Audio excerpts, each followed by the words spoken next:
किन्नर चुड़ैल। गोरखपुर नाम का एक गांव हुआ करता था। उस गांव में ज्यादा लोग नहीं रहते थे। उस गांव में एक गर्भवती विधवा औरत रहती थी। उस औरत का नाम कमला था। कमला अपने घर में अकेली रहती थी। उसके पति की सारी जायदाद उसके नाम हो गई थी, पर सभी गांव वाले उस औरत को मनहूस औरत समझा करते थे और सभी उससे नफरत किया करते थे। एक बार कमला राशन की दुकान पर खाने का सामान खरीदने जाती है। भैया जी, जरा 1 किलो दाल चावल देना। अरे हाय हाय हाय हाय हाय हाय! अरे मनहूस औरत, मेरी दुकान में अपशुगन करवाने आ गई क्या? हैं? चल जा यहाँ से। मैं कुछ नहीं देने वाला हूँ तुझे। भाग भाग यहाँ से, चल जा, निकल। भैया जी, ऐसा मत कहिए। मैं गर्भवती हूँ, मुझे खाने की बहुत जरूरत है। मुझे खाना दे दीजिए। दुकानदार कमला को वहां से धक्के मारकर भगा देता है। तभी कमला रोते रोते उस गांव के किन्नरों के इलाके में आ जाती है। गांव वाले किन्नरों को उसी इलाके में रखा करते थे, क्योंकि वो लोग किन्नरों को पसंद नहीं करते थे और उनके इलाके में रहने से मना करते थे। तो किन्नरों ने उसी गांव में अपना एक इलाका बना लिया था। जब किन्नर लोग देखते हैं कि एक गर्भवती महिला रोते रोते उनके इलाके में आ गई है, तो सारे किन्नर कमला के पास जाकर उसका हाल पूछने लगते हैं। क्या हुआ बहन, तुम्हारी गर्भवती अवस्था में इतनी बुरी हालत कैसे? तुम रो क्यों रही हो? तुम डरो मत, हम तुम्हें कोई नुकसान नहीं पहुंचाएंगे। तुम शांत होकर सब बताओ कि हुआ क्या है। मैं कमला हूँ। मैं गांव के दूसरे इलाके से आई हूँ। 2 महीने पहले ही मेरे पति की मौत हुई है। मुझे गांव के लोग मनहूस मानते हैं, क्योंकि मैं विधवा हूँ और गर्भवती भी। वहाँ के लोग मुझे खाने के लिए कुछ बेचने के लिए भी तैयार नहीं, जिससे मेरा गुजारा नहीं हो रहा था। कोई बात नहीं कमला, हम तुम्हारा ख्याल रखेंगे। किन्नर लोग कमला को एक खाली घर में रहने के लिए जगह दे देते हैं और उसकी देखभाल भी करते हैं। कुछ ही महीने बाद कमला अपने बच्चे को जन्म देती है, पर अफसोस, कमला बच्चे को जन्म देते ही अपनी जान गंवा देती है। जब सब किन्नर बच्चे को देखते हैं तो बहुत खुश हो जाते हैं, क्योंकि वो बच्चा भी किन्नर ही था। कमला ने एक किन्नर बच्चे को जन्म दिया था। अब इस बच्चे की देखभाल कौन करेगा? हम तो इस बच्चे को गांव के दूसरे इलाके में भी नहीं भेज सकते। और तो क्या हुआ, इस बच्चे की माँ नहीं रही तो हम इसे पालेंगे।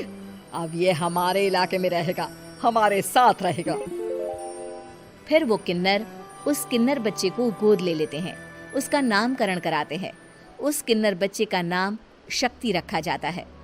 देखते ही देखते शक्ति बड़ी होने लगती है। उसके रंग रूप बहुत सुंदर थे।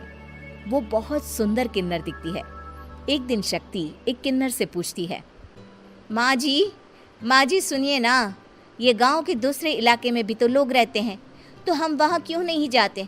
हम उनसे अलग क्यों रहते हैं? शक्ति, क्योंकि वो लोग हमारे जैसे नहीं, वो लोग हमें पसंद नहीं करते, इसीलिए हम उनसे अलग रहते हैं। क्यों? वो हमें क्यों पसंद नहीं करते? मुझे एक बार उस इलाके में जाना है। मैं एक बार वहाँ जाकर घूम कर आऊँ। शक्ति, खबरदार, जो तू उस इलाके में कभी भी गई तो अपनी जान नहीं गंवाना चाहती तो उस इलाके में कभी कदम भी नहीं रखेगी, समझी? इतना कहकर वो किन्नर वहां से चली जाती है। शक्ति उस किन्नर की बात सुनकर बहुत रोती है।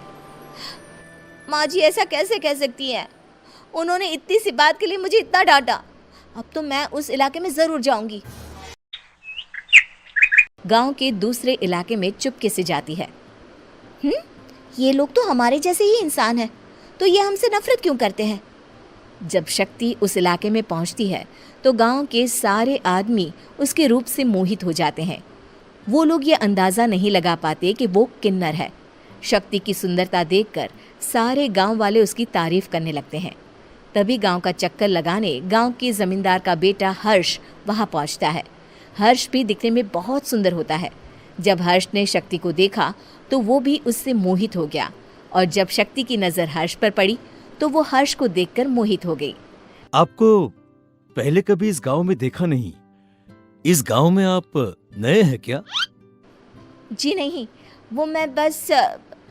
तभी शक्ति बोलते बोलते रुक जाती है और मन में सोचने लगती है। अगर मैंने इनको बता दिया कि मैं दूसरे इलाके से आई हूँ तो वो समझ जाएंगे कि मैं किन्नर हूँ, इसलिए मुझे इनसे झूठ ही बोलना पड़ेगा। शक्ति हर्ष को कहती है, जी हाँ, मैं इस गांव में नई आई हूँ, यहाँ अकेली रहती हूँ। वैसे आप कौन है? आप भी इसी गांव में रहते हैं? जी हाँ, मैं इस गांव के जमींदार का बेटा हूँ। आपको किसी भी चीज की जरूरत पड़े तो आप मुझे बता देना, मुझे अच्छा लगेगा। ऐसे ही शक्ति और हर्ष एक दूसरे से रोज मिलने लगते। वो दोनों अपने प्यार का इजहार करने एक दूसरे से मिलने जाते हैं। तभी शक्ति का पीछा करते करते एक किन्नर वहां आ जाती है। शक्ति, मैं तुमसे बहुत प्यार करता हूँ। मैं तुमसे शादी करना चाहता हूँ। क्या तुम मुझसे शादी करोगी? हाँ हर्ष, मैं तुमसे शादी करूँगी, पर मैं तुमको अपने बारे में एक सच्चाई बताना चाहती हूँ जो मैंने तुमसे छुपा कर रखी है। तभी उनके बीच में ही वो किन्नर आ जाती है। शक्ति, तेरी हिम्मत कैसे हुई ऐसा करने की? वो किन्नर शक्ति को खींचकर गांव के जमींदार के पास ले जाती है। हर्ष भी वहां शक्ति को बचाने के लिए पहुंच जाता है। जमींदार शक्ति और हर्ष के प्यार के बारे में सुनकर गुस्से में आ जाता है और शक्ति को गांव के बाहर निकालने की सजा देता है। शक्ति ये बात सहन नहीं कर पाती और कुएं में कूदकर अपनी जान दे देती है। जमींदार हर्ष की शादी गांव की एक लड़की से करवा देता है, पर हर्ष इस शादी से खुश नहीं होता। शक्ति अपना बदला लेने के लिए मरने के बाद किन्नर चुड़ैल बन जाती है। अब मैं इन गाँव वालों को नहीं छोड़ूंगी, अब इनसे मैं अपने प्यार का बदला लूंगी।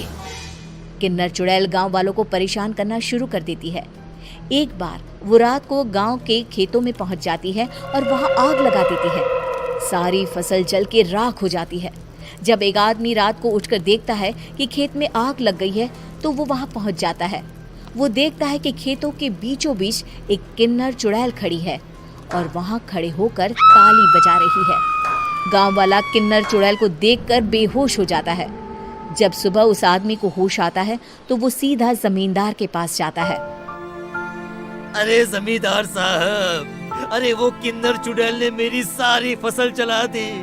अब मैं क्या करूंगा? क्या होगा मेरा?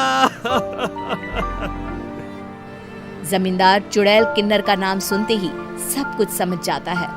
अब वो बहुत डर जाता है। उसी रात को जब जमींदार डर के मारे अपने कमरे में सो नहीं पाता, तभी वहां अचानक से किन्नर चुड़ैल आ जाती है। किन्नर चुड़ैल जोर जोर से जमींदार के आगे खड़ी होकर हंसने लगती है और ताली बजाने लगती है। जमींदार उस डरावनी किन्नर चुड़ैल को देखकर बहुत डर जाता है। तूने मेरे साथ बहुत बुरा किया, अब मैं तुझे जान से मार दूंगी। नहीं नहीं नहीं नहीं नहीं, मुझे माफ कर दो, मुझे मत मारो। मैं कभी ऐसा दोबारा नहीं करूंगा। अब तुम जो बोलोगी वही मैं करूंगा। ठीक है, मैं चाहती हूँ कि किन्नर इलाका गांव के इलाके से जुड़े और गांव का कोई भी आदमी किन्नर समाज से द्वेष ना करे, उससे नफरत ना करे, नहीं तो मैं सारे गांव को मार दूंगी। और तुम गांव में एक नया कानून बनाओ कि अगर किसी ने भी किन्नर समाज को हानि पहुंचाने की कोशिश भी करी या इनसे भेदभाव करने की भी कोशिश करी तो उनको कड़ी से कड़ी सजा मिलेगी। हाँ हाँ हाँ हाँ, मैं ऐसा ही करूंगा। तुम जो बोलोगी वो मैं करूंगा, पर मुझे जाने दो प्लीज। तब वो किन्नर चुड़ैल वहां से चली जाती है। गांव का जमींदार किन्नर चुड़ैल का कहा मानते हुए दोनों इलाकों को एक कर देता है और नया कानून भी लागू कर देता है। तब से वहां किन्नर समाज और बाकी गांव वाले शांतिपूर्वक रहने लगे।